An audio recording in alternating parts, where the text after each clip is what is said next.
Good evening. Good evening, ladies and gentlemen. I'm Tony Wong, co-director of the Harvard-Radcliffe 8th Annual Asian American Intercollegiate Conference. Tonight is a very special night for me and for 32 other people on the organizing committee here at Harvard. It's not because it's Valentine's Day or because it's a long weekend, but tonight marks the beginning of our conference, which we have worked on since October 1996. I'm very grateful to all my colleagues, in particular to my partner Sao Kok Chu, the Institute of Politics, and the Harvard Foundation for making this conference possible. Before we commence with tonight's event, I would like to use this opportunity to first welcome all of you, my fellow schoolmates, my esteemed colleagues, and honored representatives from 26 universities all over the North American continent who are here with us tonight to the opening address of our conference. Welcome. The Harvard Annual Asian American Intercollegiate Conference is one of the biggest national conferences of its kind. Every year, our conference draws distinguished Asian American leaders, performers, and many students in attendance from various ethnic groups and both large and small campuses all over North America.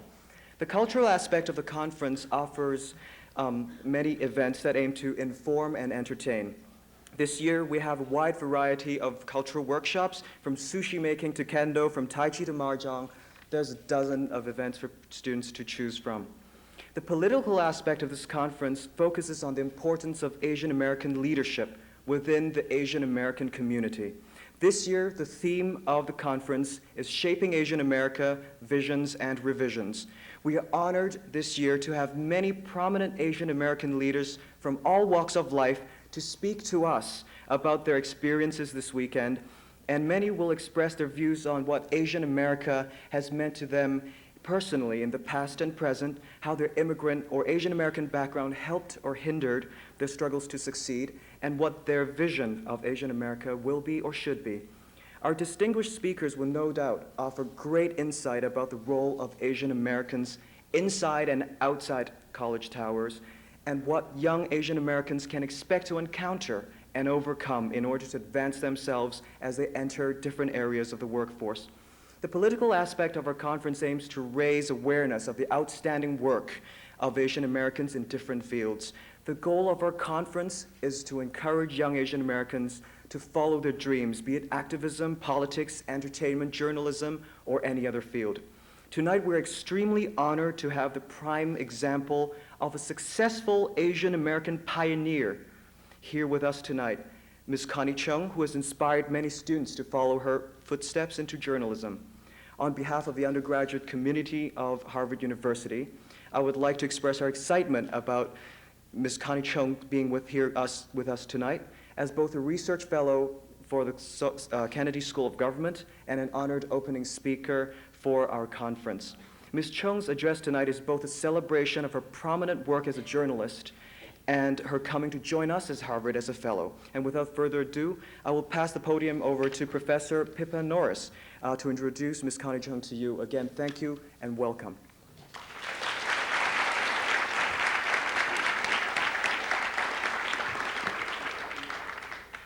Well, thank you very much. I'm delighted to introduce tonight Connie Chung, who's with us as a Schornstein Fellow, and she's a double role model. She's a role model for Asian Americans, and of course a role model for women as well. When it was first announced, however, that the Schornstein Center was going to have Connie as a fellow, I must admit my first reaction was, uh-oh, television star. Somebody I admired, somebody I thought had gone a long way, and yet, was she going to demand all sorts of attention, be very difficult, and really would have to roll out the red carpet? I could not have been more wrong. As soon as she arrived, I realized you could not hope for a more charming, pleasant, and a wonderful visitor to have at the center. And it's just a delight to have her with us right now. I'd never met her. I was just out of line. Now, Connie began her career in journalism 27 years ago, difficult though that is to believe, as a copy person with a local news service over in the Washington, D.C. area in 1969. She worked her way up, right, all through the different jobs in journalism, and has had a long and clearly very distinguished career. 2 years later, she joined CBS News as a national correspondent for the Washington Bureau. Major assignments included things like the 1972 presidential election and Watergate and Capitol Hill. In the mid-70s, she moved to CBS in LA as an anchor, and then moved up in 1983 back to NBC, and then rejoined CBS News in 1989 as the anchor and sole correspondent on Saturday Night with Connie Chung. In 1993, she became co-anchor of the CBS News, which was, of course, the CBS Evening News with Dan Rather and Connie Chung, which to my mind should, of course, have been the Evening News with Connie Chung and Dan Rather. But that, as they say, is another story. And her future career is about to move into another really exciting phase and very innovative as well. I've talked to her. She's about to launch a new half-hour program of news between 7 o'clock and 8 o'clock. It'll be syndicated, and she'll be working with Maury Povich, her husband. And if you think about what's going on at that time on network news, which is really nothing but endless rounds of game shows and entertainment and sitcom, to have a serious half-hour news which covers 1 or 2 or 3 topics will really, I think, break through some new ground and will be very, very welcome. And so the format and the arrangements are going to be new. So Connie is to be honoured as a serious journalist who's worked her way up through the ranks, as a role model for women, and as a role model for Asian Americans. We have to remember quite how exceptional it still is in many ways if we look around. In journalism today, only 1% of all journalists are Asian Americans. Women have made more progress. They're about a quarter of all national newspaper journalists and about a third of all the broadcast journalists. But still, in the 1990s, there hasn't been that much change. So really, Connie rose up through the ranks as a minority in both senses. And we really do want to learn tonight about your experiences as an inspiration to everybody here. Connie, welcome.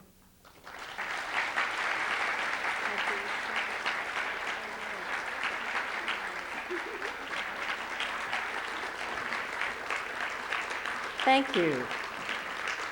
Thank you so much. It's Valentine's Day. It's Friday night. What are you doing here? I'm thinking this is not the Lonely Hearts Club, right?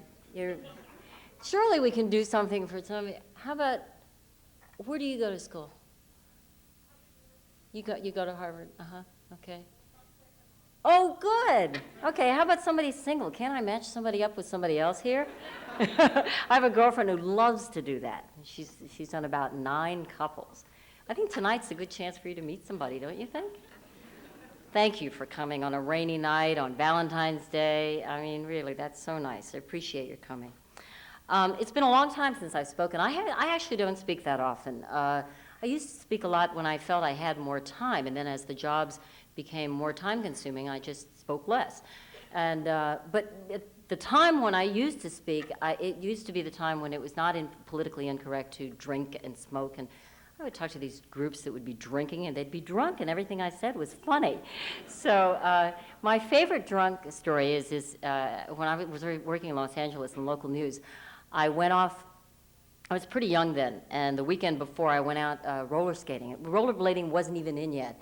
It was roller skating, and I went roller skating, and I slipped and fell and skidded on my chin and just tore it up. So I came to work with a big bandage on my chin, and I did the news with this big bandage. And after the news was over, I got a call, and this guy, this drunk, calls me up, and he says, "What happened to Connie Chin's chunk?"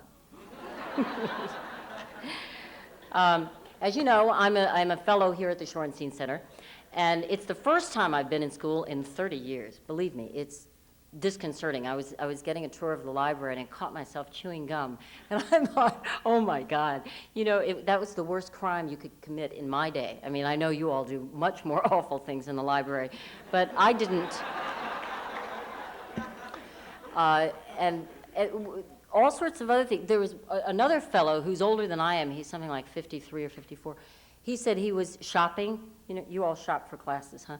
And so he was sitting there, and he listened to the professor for about 5 minutes, and he thought, well, I'm not interested in this. I'm out of here. And then he suddenly got this horrible feeling. Do I have to raise my hand? Should I say, go to the bathroom? And he said, wait a minute, I'm an adult. I can leave. So we all go through these horrible things. It's so easy to revert to childhood. I have to write a paper for the Shorenstein Center. I'm in a complete panic. I have this reoccurring dream. I used to have this reoccurring dream that I didn't go to history class, and I'm sitting there taking the final exam with the blue book in my hand, and I'm in a panic, and I wake up in a cold sweat, and I can't remember if I graduated from college or anything. But now I'm having this reoccurring dream because of this paper. It is horrible. I don't know how you all do it. Well, tonight, I'd like to look at minorities in the news and how are we doing? Have we made progress? And by the way, I won't talk long. We'll have time for questions and answers. I used to cover Hubert Humphrey. He was, of course, one of the most compelling speakers, a senator. But Muriel, his wife, once said, for a speech to be immortal, it does not have to be eternal. So I first started in the news business, as Pippa said, in 1969. I was working for that little Metro Media station, now Fox, in Washington, D.C. I was born and raised in Washington, D.C.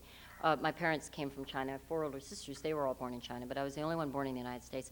And I worked as a copy person, and I got, you go for coffee, you go get things for people, you rip wire copy off the machines, and you hand it to them, and to the people who are writing them, either the anchors or writers. But then just a few months later, a job opened for the newsroom secretary, and this was 1969, mind you, and since I was a woman, they said, oh, why don't we give it to Connie? And so I said, oh, sure, because it was a full-time job, and I took it. But fortunately, as the newsroom secretary, it was such a small station that I was able to work on the assignment desk, and I learned a lot. So I did that for a few months, and then a writer's job came up, and I thought, well, I'd love to be the writer. So I went to the news director, and I said, can I write, for the Anchorman? And he said, well, I'll give you a little trial. You can write a few stories, but I still need a newsroom secretary. So I said, all right. I knew at that time there was a big push to hire women and minorities. So I used to cash my check at the bank across the street, and there was this really sharp black teller. And so I went over there, and I said, Tony, you want to work at that big TV station across the street? You want to be a star? And she said, yeah. So I said, come with me. So I dragged her across the street. She got the job, and I became a writer. And so then I did that for a few months, and then I coerced them into making me an on-air reporter. And the way I did that was as a writer, I would occasionally have to sit in for the assignment editor, and there was one very lazy reporter. This boy was lazy, and he just never wanted to go out on stories. And so I would send myself out and put him on the assignment desk. I said, okay, you come here and you sit here, and I'll send myself out on the story. Eventually, after a couple of years at that Metro Media station, I got hired, as Pippa said, by CBS News, and it was a great break, 1971. At that time, the networks had very few women, I think maybe one each. Mariah McLachlan was at CBS News, I believe. Nancy Dickerson was probably at NBC News, and Marlene Sanders and maybe Pauline Frederick, who covered the UN, they were at ABC News. But there were just maybe one or two each. CBS News, trying to make up for all those years of discrimination and this male domination, decided to hire four women, me, Leslie Stahl, who's now at 60 Minutes, Sylvia Chase, who's now at 2020, and Michelle Clark, who was black, died in a plane crash. We were every permutation and combination. I was Chinese, Michelle was black, Leslie was a nice Jewish girl with blonde hair, and Sylvia Chase was a Shiksa with blonde hair. So there we were. We broke through, and we were the first, maybe the second wave. I think Barbara Walters and those other women were the first wave. We became the second wave. I think being a woman at that time and being a minority was, it probably helped me get the job, but then I think once I was in the job, I think there was a hazing period, and I could never figure out why people were giving me a hard time. Was it because I was young and inexperienced, because I was a woman, or because I was a minority? It was probably all those things, but probably mostly because I was young and inexperienced. I did have good assignments, as Pippa had gone through. It was a superb Washington bureau in those days. Marvin Kalb, who's head of the Shorenstein Center, was there. He was the State Department correspondent. He was running circles around the ABC News State Department correspondent, a young fellow named Ted Koppel. And anyway, the cub reporters were in the Washington bureau were me and Leslie Stahl, Ed Bradley, who's at 60 Minutes now, and Bernie Shaw, who's now at CNN. There were times when I felt life was difficult, but I think it was really the best time that I had because I was covering a beat along the way. The Beat, as Pippa had said, was the 72 presidential campaign of then George McGovern, who was running against Nixon, Watergate, which was the biggest story of that decade, and the vice presidency of Nelson Rockefeller, who was most fun to cover because he was so wealthy. He just couldn't help himself sometimes. He'd try to appease the conservatives and never could, and he'd say something that would just hurt himself terribly. So he was never able to get the nomination to be president, which is what he always wanted all his life. At any rate, I think that at that time, Shirley Chisholm, who you may recall was one of the great members of Congress, she was probably the only black woman congressman for years and years. She once said, and this is paraphrasing, I can't quite remember the quote, but I have far more often been discriminated against because I'm a woman than a black. I'm sure many women would probably find that, women who are also minorities would probably find that true. Statistically, for the most part, the lot of women in television news and broadcasting and in print is pretty good. We've made a lot of progress, but it hasn't reached any level of parity with men. Tonight, I'm more concerned about minorities. How are minorities doing? According to a 1996 survey of the American Society of Newspaper Editors, only 56% of daily newspapers employ minorities. Now, that means 44% of daily newspapers do not employ minorities. Imagine 44% have none. Granted, some of those are probably very small dailies, but some do have substantial circulation, and some are one-town newspapers. As for broadcast, according to a late 1995 survey, which is their 96 report, conducted by the Radio Television News Directors Foundation and Ball State University, which is David Letterman's alma mater, which automatically makes the survey suspect. No, just kidding. 81% of television news organizations employ minorities. Pretty good. But think again, that means 19% have none. None. Absolutely none. And we're talking about all levels, not just professional, not just management. We're talking about technical, we're talking about clerical or whatever. Significantly, those in decision-making positions are overwhelmingly Caucasian. Television news directors, 91% Caucasian. Radio news directors, 91% Caucasian. Supervisors in newspapers, 91.6 Caucasian. So if you track the numbers of minorities in television news in the 70s, 80s, and 90s, there appears to be a slowdown in the 80s, especially for African Americans. 1976, 9.6 African Americans. 10 years later, in 86, 7.7% African Americans. 10 years later, 96, back up to 9%. So that's 9.6, 7.7, 9%. Notably, African Americans are far more likely to be news reporters, news anchors, and photographers. They want these people up front to show that they have minorities on TV. You know, they say, we've got one, we've got ours. You know, you have yours, and you have yours. We have ours. Notably, if you look at Asian Americans, those employed in broadcast television doubled in the last 3 decades. That sounds terrific, but the numbers are so tiny. They're minuscule. 1976, only 0.6% in television news. 1986, 1.3%. 1996, 3%. Among Asian Americans, the job descriptions are a little more evenly divided. One study I saw said that newsrooms fail to attract minorities because education has failed to recruit them. Well, I don't like that argument at all. For instance, at Ohio State in 1994, there were 52,000 Anglo students in the journalism program, only 2,000 Asian Americans. But you see, I don't think you should major in journalism anyway when you're trying to get into journalism. I don't think you should major in journalism in college. And I hate to do that to journalism departments and these great journalism schools. But I really think it's much more important to major in history or English or political science. I think you get a much, much better background. I mean, news becomes history the next day. And you get a much better background. I think you should use your college years for scholastic, academic, some real studying.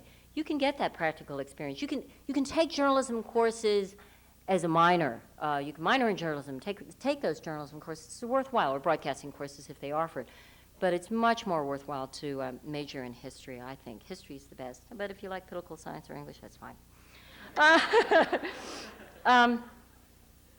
Let's see. I digressed. One other study I saw I want to share with you by the Institute of Journalism Education found that 50% of minorities leave the profession within the first 5 years. Isn't that awful? Those who leave attribute their departure to frustration with advancement opportunities and coverage. Why is it important to have minorities in the newsroom? I can give you 3 reasons. I don't have a study that really relates to minorities regarding this reason, but this gives you an idea. According to a book called The News Shapers, the sources who explain the news, those are people who are experts, you know, the people that we round up to explain something, if it's a story about, I don't know, the unemployment level or something like that, and we round up a suspect and put him on the air. Well, according to this book, a study of news sources, 86% were male, 13% were female. So you see, women were strongly underrepresented on news programs relative to the general population. The experts were not mirroring society. And I can tell you that that's the way it is with minorities as well. When you see, the news organizations always round up the same people. Don't you see the same people? Yeah, the same experts, same ones. They pop up there and they say their little thing in 10 seconds or 7 seconds or 5 seconds. And they aren't, very rarely are they minorities, very rarely are they women. I do believe that more minorities in the newsroom would raise that level of consciousness in selecting experts. I mean, I might know someone, someone who's African American might know someone. We might be able to suggest someone else instead of the same old people.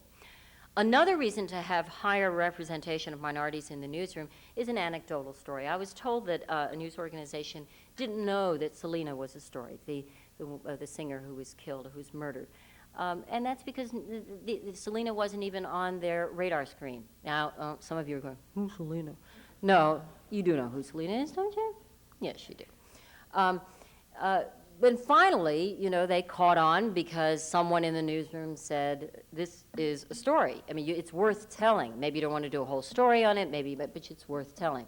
She's a big deal in the Hispanic community and Spanish-speaking areas. Why else is it important to have minorities in the newsroom? Well, you're all familiar with the current wave of stories about Democratic fundraising as it relates to allegations against John Huang.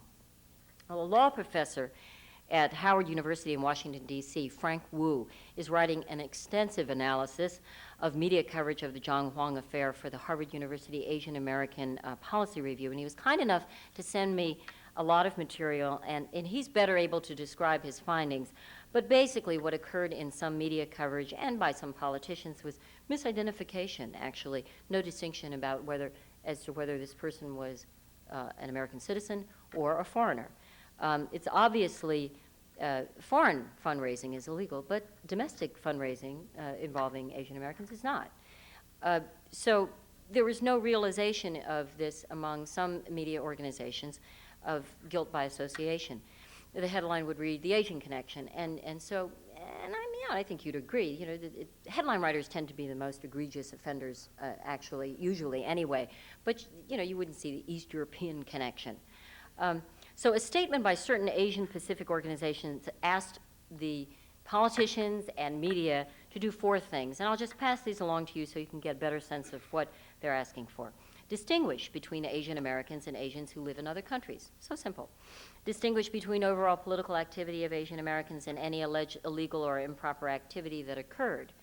Avoid unfairly discrediting Asian Americans by associating them in an indirect or irrelevant manner with figures in the controversy. Avoid using Asian American fundraising as the primary or sole reference point for discussions of problems with legal financing or access that legal donors have to political parties or political leaders. The point here is obviously that if you have Asian Americans in the newsroom, maybe somebody would have been aware of this problem. Having said that, you notice that the president and the Republicans got together on Capitol Hill and decided on 5 points that they were going to target, that they would try to achieve. And so noticeably absent was campaign finance reform. I know this has nothing to do with minorities and everything, but I couldn't believe it. Could you believe that? And the allegations are equal. I mean, maybe a little heavier now on the Democratic side, but the allegations against the Republicans are just as great regarding campaign financing. And I just found that to be, I couldn't not say anything about that. I'd be so much happier if public interest groups would lean on their representatives to do something about that instead of buying into the political system. But I guess if any group doesn't buy into the political system, then they're out of it. I mean, they're just not in the game. So why should there be diversity in the newsroom? Well, because you just simply better serve the public. Just a couple more thoughts, and we can go to Q&A. At the Shorenstein Center, we had this marvelous seminar by Sam Fullwood. He's the congressional correspondent for the Los Angeles Times, and he describes himself as a middle-class black, and he's just written a book called Waking from the Dream of a Colorblind Society. He said that he thought that newsrooms should be the engines of social change, and he says they aren't, and he's right. He's so right. We need to, in his book, and as he was speaking to us, he says he speaks out, and he speaks out in his newsroom and everything. You need to do that. All of you need to do that. You need to speak out in your own venue, wherever you are, whatever home you live in, whatever profession you're in. Madeleine Albright, who is the first woman Secretary of State, the first foreign-born member of the Clinton administration, said that when she was attending White House meetings in the 1970s, she would think of something to say, and she would not say it, and then some man would say what she'd been thinking, and then he would be hailed. And she told all of her students when she was a teacher, when she was a professor, and particularly the women, you have to speak up, you have to interrupt. And that's what my message tonight. You have to, I urge you to speak up. Don't be afraid. Say what's on your mind. There's got to be some guy there who's going to say it next, and you thought of it first. Thank you so much.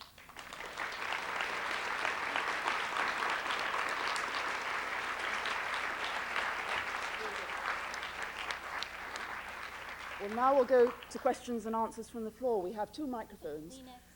There are no... I might have one mic. Yeah. Thank you. Now, we don't have any microphones at the top, so if you want to ask a question anywhere, you need to come down here, and if you'd like to introduce yourself and say your name, and then ask your question.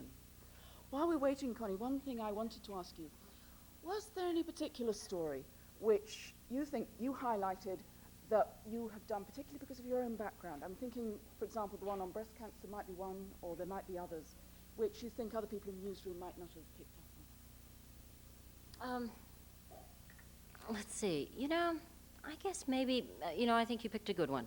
I did this, there were a few stories that I did that I thought really kind of made a difference. And I think that's when I get my biggest kicks out of journalism, when some law is changed or it affects a greater number of people and a greater good is achieved in the end.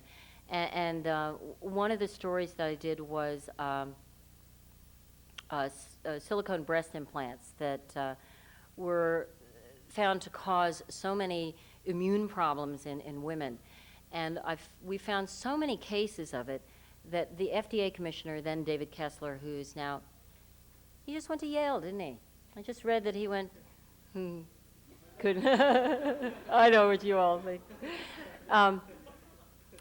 He came up to me one time and he said, it was your report that caused me to act on that. And I just felt so good. He said, I took it home with me, and he said, I was watching a videotape of your report, and my kids were saying, what are you doing, Dad? And he said, I was watching it, and I said, I think there's something there. And what ended up was Dow Chemical ended up not producing this particular type of silicone breast implant. It had never been approved by the FDA. It had never been actually questioned. Certain prosthetic devices and what have you are not, or weren't, did not go through that process. And so I just felt very good about that, because so many women wrote to me and said that they had, they thought I'd saved their lives, things like that, or they finally had the answers to all of these horrible medical problems that they were having. I always feel so good about stories like that. There was another one, another woman's type story on ovarian cancer, the whole Gilda Radner type of problem, the immediate diagnosis and very quick death. So I think those are the most satisfying. But I have to say, going back, Watergate was probably the most memorable in many ways, stories that I've ever covered, only because you know, the country was at stake, the presidency was at stake. We all knew the enormity and the importance of what we were reporting. And the Washington Bureau at that time of CBS News was so good. It was headed by a man named Bill Small, and he just made sure that we were so careful about our reporting. And I remember being outside the White House on the night that Nixon resigned. It was like a celebration outside on the streets. Everyone was just cheering and demonstrating, and inside it was like a funeral parlor. You know, the White House staff was just so sad. And I remember during Watergate running into Nixon one time. It was most peculiar. You enter, to get into the White House press room, you enter by this northwest gate, this northwest portico, and Henry Kissinger actually used to have an office right here, and then the press office is over here. And so I was walking through, and somehow President Nixon was there, and he came out, and I happened to just run into him. And it was so peculiar because it was rare, and the Secret Service rushed around me, you know, because they thought I was going to do something awful. I didn't do anything. Getting out my pen and pencil, you know, and trying to write down. And so we were having this conversation, but before we got into, I was able to ask him some questions that I was able to report on later, the substance of which I can't remember now. But I do remember this one thing. He said, "How much money do you make?" And I said, "Well," I mean, at that time, I didn't do it just like him, well. I said, I think it was something like, I made $26,000 a year at that time. And he said, "Well, you really ought to try to make more." It's a very strange man. Very strange. We start on this side. If you'd like to introduce yourself. Hello, Ms. Chung. My name is Mabel Broderick-Okereke. I'm a junior in the class of 1998, and I'm a special concentrator in economic development, which is poli-sci and economics. And I've had internships for the past 3 years at journalism organizations, and I found that a lot of times minorities and women who did speak up in the newsroom or who were adamant that, oh, I think this story needs to be done or whatever, I found that their careers were actually sometimes hurt by it. They got reputations as being troublemakers, and a lot of times they weren't able to get like ahead. And I wonder, where's the compromise? Like, you know, what should you do if you're a female minority who wants to go ahead and like get up there, but on the other hand, you know, you don't want to sell out, I guess, to everyone else to get ahead. As they said during Watergate, I may not be your best witness on this. You know, I'm currently unemployed. I know that's not that funny, but for me more than you. But it's difficult. I tell you, Sam Fullwood, you know, the congressional correspondent for the Los Angeles Times, who I was just like, he said the same thing. I mean, he is gainfully employed at this time, but he said the same thing. He said, you know, it struck such a chord with me because he basically said that, you know, he tries to speak up, he tries to say, and he said, but didn't he say in some ways he does toe the line, you know? And he said, and I wish people like these big organizations wouldn't hire people like me. He said, because we become assimilated and we toe the line. But he had this awakening at some point. I'll tell you when he said he had it. He said when he got married and had children, and he was really concerned about what he would tell his daughter. And so that's why he's written the book, and that's why he's decided to be more vocal. It's difficult. There isn't any question about it. I mean, at one point, I'll tell you, I was trying to get the women together at NBC, and management started getting wind of it, and they really didn't like it. We met in a hotel room. And Carol Simpson over at ABC has done this for many years, and they do have a good women's group over there, and they've really worked it through. But I'll tell you, it's a delicate balance. It is a very delicate balance. You're walking a fine line. I had always hoped that, you know, there were things that I wanted to do as co-anchor of the CBS Evening News, and that was a Freudian. That was a little slip. I wanted to. There were things that I wanted to do. I mean, there were things I wanted to start a daycare center. You know how so many corporations do. And I didn't even have a baby then.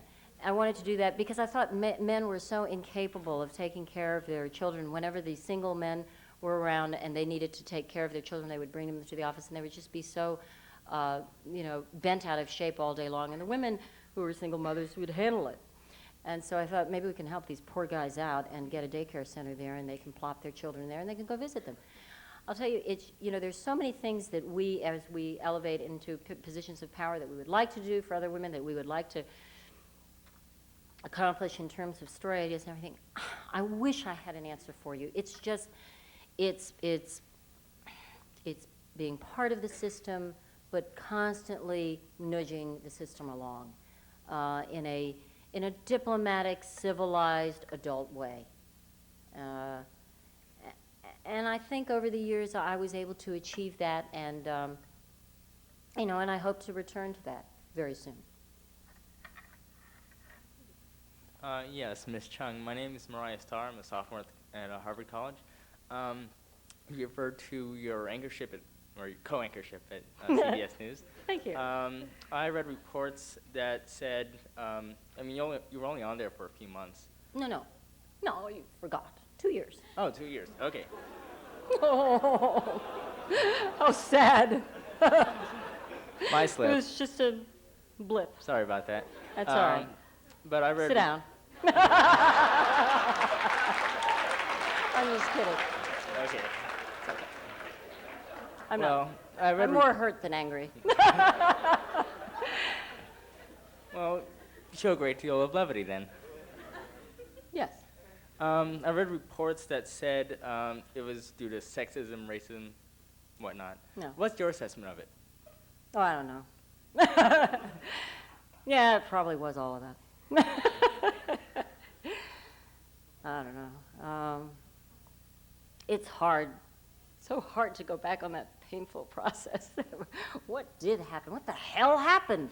I don't know. It was going along so awfully. And then all of a sudden, bingo. Actually, it was going along terribly for 2 years, so it was just, they took me out of my pain, really. I don't know. It was just one of those things. I'll tell you, what is strange, though, and I'm not going to answer your question, basically. It was, what's strange is that on the day that it became public that I was no longer going to do the evening, well, I'll back up just a second. I was told by my representative, my lawyer, that I wasn't going to be taken off the evening news, and then they weren't going to renew the magazine program that I was doing. And it was just, and they never talked to me directly, those little wussies. And so I was about to do the news. My lawyer calls me, and so this is not good news to receive just before you're about to do the news.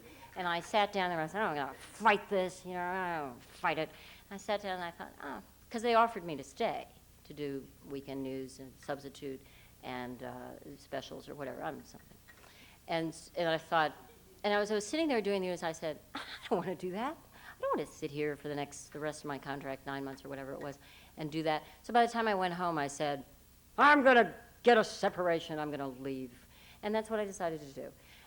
So I ran out the rest of my contract, and then I left.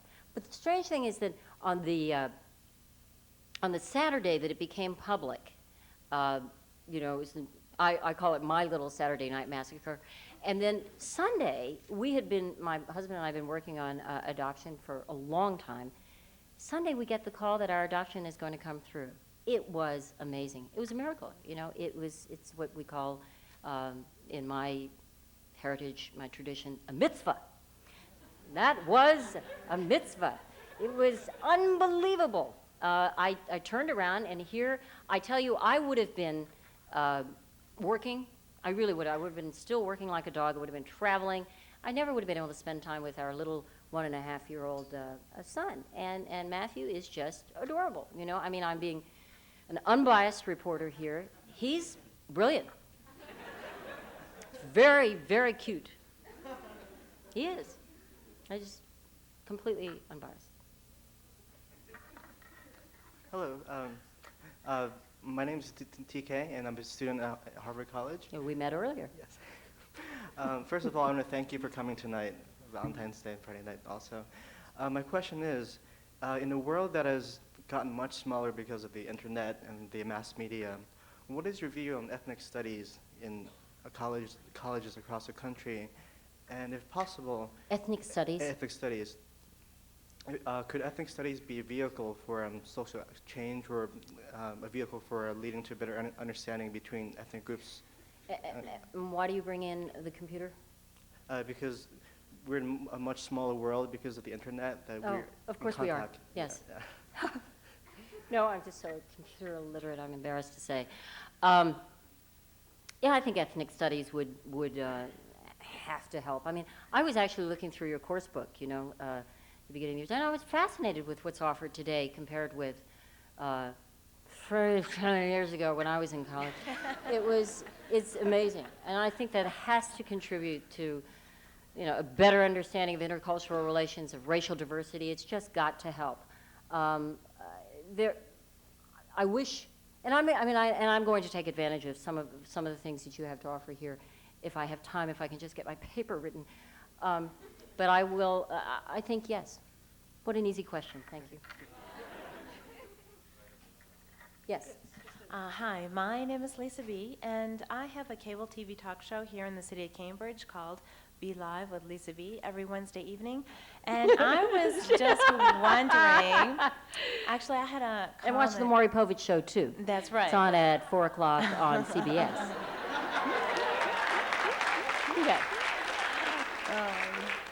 And I do. Oh, good. I was just wondering, I'm having a very difficult time with people in the media taking me seriously. For one, I'm a woman. Two, I'm totally blind. And I was just wondering, I'm having a very difficult time with people actually doing interviews with me because, I don't know, they just, once they hear that I'm blind, they just have a very difficult time. They're like, oh, what do I say? What do I do? How do I react? So I was just wondering if you had any suggestions as far as what I can do. You said your program is a cable program? TV talk show. TV talk show, a cable program. Which cable outlet? CCTV here in Cambridge, Cambridge Community Television. I see. And are there other similar cable television outlets like CCTV here? Yeah, around the country, in every city, in every all community, over the country. there are CCTVs? From Boston to Los Angeles. I see. Okay. How many cable stations do you think are here in this area? Anybody Just know? in this area alone? Yeah. Well, I know there's at least one in every city. Okay. You know what? I really don't know, but I mean, I may not know what I'm talking about, but I don't think you should take it personally. I think it's more. It's not. I really don't think it's. I mean, I hope that it's not because as you say, that you're blind. I really think it's that there is such a proliferation of, programs that are asking for guests that I can tell you it's so hard for everybody to get guests. Only the big programs, Barbara Walters can get people, but she has to work really hard to get them too. Believe me, she does. She really works it herself. And it's so hard to get guests. I can tell you that when I just did a series for PBS, and there were four of them. They're still on. Oh, you can watch that too.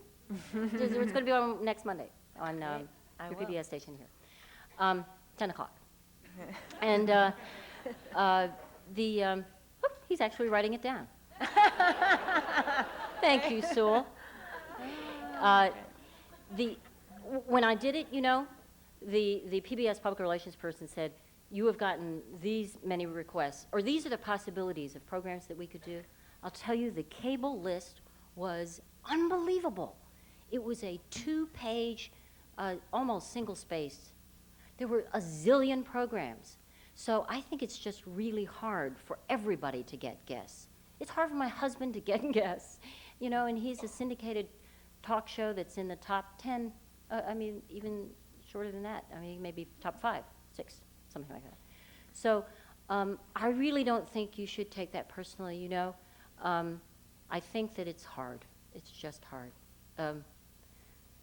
If I could help, you think of ways. I think you call personally? Pardon? Do you call personally? Yeah. People to be guests on my show? Yes, I do. Yeah, it's hard. It's hard, I tell you, yeah. It's hard to get people on the phone. They don't come to the phone when I call either. Really, it's very hard. Subject of your paper. Yes. We have time for one last question. I'll try to be brief. My name is Jonas Serwinski. I'm from Salve Regina University, philosophy major there. And just want What to are you thank doing here? Well, I'm coming to the function. Yeah. I want to thank you very much for coming too. My question is regarding your career, or history in your career, really. If there's ever been a situation regarding ethics, something where you had to stop yourself in your journalistic inquiries, where you had to ask yourself, should I or shouldn't I? Something, maybe where you had to guard yourself due to your sex and your race. Maybe I shouldn't because of that. What a good question. Oh, God, I wish I could just come up with the answer instantly. Maybe not specifically, but in general. Oh, yes, I'm Okay, sure. that'd Yeah, be all the easier. time. I mean, but I wish I could come up with, you know, it's terrible, this middle-age stuff. You suffer memory loss in the worst way. And also in the news business, we call it newsheimers. Because you cover so many stories, you can't remember anything anymore. I would love to give you a specific example. But yes, it comes up every day, you know. Should we or shouldn't we, you know, is it ethical, is it proper, are we doing the right thing? We agonize. It's not simple, it's not snap. You know, it really isn't, and I think that some people think it is, and we make mistakes all the time. But we argue about it among each other. The unfortunate thing about the news business is it's just judgment. It's just personal. You know, it's based on your experience. Your experience is probably the best judgment. Your upbringing causes you to have a subjective opinion. So as reporters, we are subjective, and we have to admit that. But we try to be objective. Thanks. We're running out. I'm afraid Connie has to get back home. Oh, yes, it's remember Valentine's that. Day. I want to see my That's husband. right. But what we'd like to do is just have a vote of thanks first. Sue Cockburn would like to come up and just say a few things. Hi, I'd like to thank Connie again for taking the time to be with us. I'm Sao Kok Chu, one of the co-directors of the conference. Just a few quick remarks. I'd like to thank Ms. Tita Norris for also taking the time to be with us tonight, and I'd like to thank the staff of the IOP for helping us put this event together. I hope that all of you will join us with our conference events going on tomorrow and also on Sunday. And for those of you who are conference participants, I'd like to ask that you stay for a few moments. We're going to have some icebreakers that are designed to introduce participants to one another. We're going to break you up by month of your birthday. So if you are a January birthday, that cubicle, February, that one, and just going along like that. There will be people from the conference who will lead these icebreakers. And also, because it is Valentine's Day, I'd like to advertise that we do have a Valentine's Day dance, and that's going to be in Copley Hotel. And if you'd like to get tickets, registration has tickets. Thank you very much for coming, and have a great night. Thank you. Can you tell, I wish I could stay. I'm trying to try and catch the 9:30, so I'm sorry I can't say hello to all of you individually. All right, but thank you.